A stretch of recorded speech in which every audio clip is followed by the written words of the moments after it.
தந்தை மகன் தூயாவின் பெயராலே ஆமீன். லூக்கா எழுதிய நற்செய்தியிலிருந்து வாசகம். அதிகாரம் 7 இறைவசனங்கள் 31 முதல் 35 முடிய. அக்காலத்தில் இயேசு, இத்தலைமுறையின் மக்களை யாருக்கு ஒப்பிடுவேன்? இவர்கள் யாருக்கு ஒப்பானவர்கள்? இவர்கள் சந்தை வெளியில் உட்கார்ந்து ஒருவரை ஒருவர் கூப்பிட்டு, நாங்கள் குழல் ஊதினோம், நீங்கள் கூத்தாடவில்லை. நாங்கள் ஒப்பாரி வைத்தோம், நீங்கள் அழவில்லை என்று கூறி விளையாடும் சிறு பிள்ளைகளுக்கு ஒப்பானவர்கள். எப்படியெனில், திருமுழுக்கு யோவான் வந்தார். அவர் உணவு அருந்தவும் இல்லை, திராட்சை மது குடிக்கவும் இல்லை. அவரை பேய் பிடித்தவன் என்றீர்கள். மானிட மகன் வந்துள்ளார். அவர் உண்கிறார், குடிக்கிறார். நீங்களோ, இம்மனிதன் பெருந்தீனிக்காரன், குடிகாரன், வரி தண்டுபவர்களுக்கும் பாவிகளுக்கும் நண்பன் என்கிறீர்கள். எனினும் ஞானம் மெய்யானது என்பதற்கு அதை ஏற்றுக்கொண்டோரின் செயல்களே சான்று என்றார். ஆண்டவரின் அருள்வாக்கு. கிறிஸ்துவே உமக்கு புகழ்.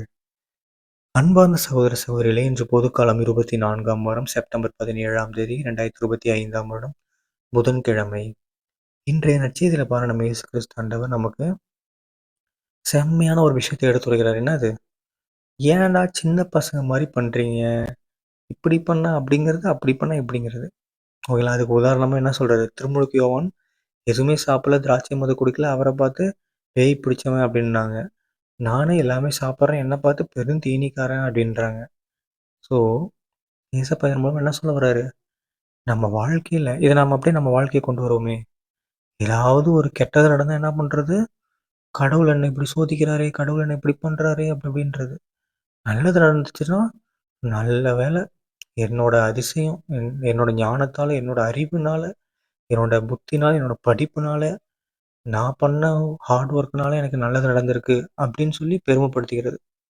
இதே கெட்டது நடந்தா மட்டும், என்ன கடவுள் இப்படி சோதிக்கிறாரு, என்ன இப்படி பண்றாரு, என்ன கடவுளே கடவுளேன்னு அவர்கிட்ட போய் புலம்ப வேண்டியது. ஓகேங்களா? ஸோ நமக்கு எல்லாமே பண்றது யாரு? நம்மள நல்ல வழியில கொண்டு போறது யாரு? நம்ம கடவுள், நம்ம ஏசப்பா தான். ஓகேங்களா? ஸோ ஞானம் தான் மெய்யானது. ஓகேங்களா? ஏன்னா அதை ஏற்றுக்கொண்ட நீங்க தான் அதுக்கு சாட்சிகள் அப்படின்னு நான் சொல்ல ஏசப்பா சொல்றாரு. ஸோ ஞானத்தோட இருப்போம். எது நடந்தாலும் நன்மைக்கே. ஓகேங்களா? ஸோ எல்லா பாரத்தையும் இயேசு மேல போட்டு நாம வாழ்வோம். சரிங்களா? தந்தை மகன் தூயாவின் பெயராலே ஆமீன். இயேசுவுக்கே புகழ், இயேசுவுக்கு நன்றி. மரியே வாழ்க, இயேசுவின் ரத்தம் ஜெயம். அல்லேலூயா. Praise the Lord.